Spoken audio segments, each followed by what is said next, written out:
Welcome into our CBS 17 digital desk. Russ Bowen joining me again. Good to see you. Thanks for hanging out. Yeah. So you have another very interesting story here tonight, and it's all about helping inmates at the Edgecombe County Jail. Tell me about what you found out today. So it's all about trying to bring their stress level down, right? Okay. To help with any sort of situations that might cause, instances within the jail, say fights or some stressful situations, things like that.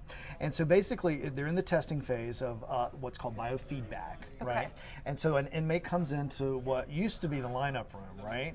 And they've changed it completely. They're like beautiful pictures on the wall of like very serene places, whether it's the woods or the ocean or whatever. And then you hear you can put, they have a fountain in there. They've got the water sounds for you, basically almost a spa feel. Wow. Right?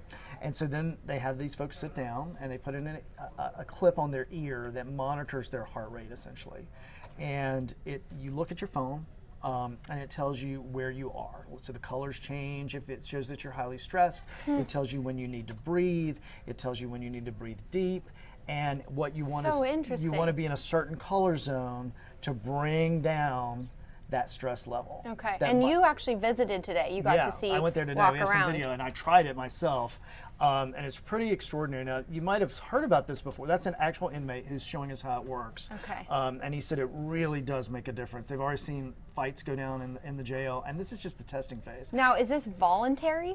They ask for voluntary subjects who would try it out. Okay. So there are no real metrics on it yet, but they do know there are less fights right now. The communication's better with the staff, that sort of thing. And it's a really older technology. Athletes already use it.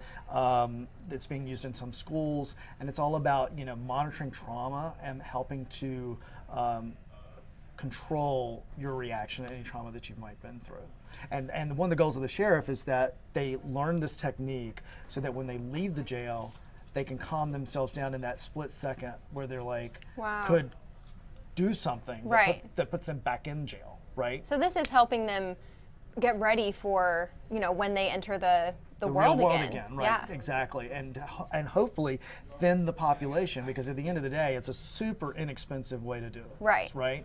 It also addresses mental health issues, and then at the same time, if they don't come back, just think it's less uniforms, it's less food, it's less potentially staff down the road that you really need in order to maintain that particular jail, and so it saves taxpayer dollars while also helping the local population. Right. And the funny thing is, like, this whole idea of integrating this into the jail came from the community and community feedback.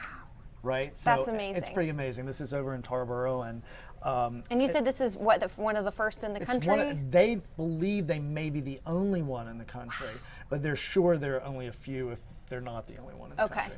Yeah, it's pretty fascinating. So I had that full story for you coming up at 5:30. Great, can't wait to see it. Yeah, me too.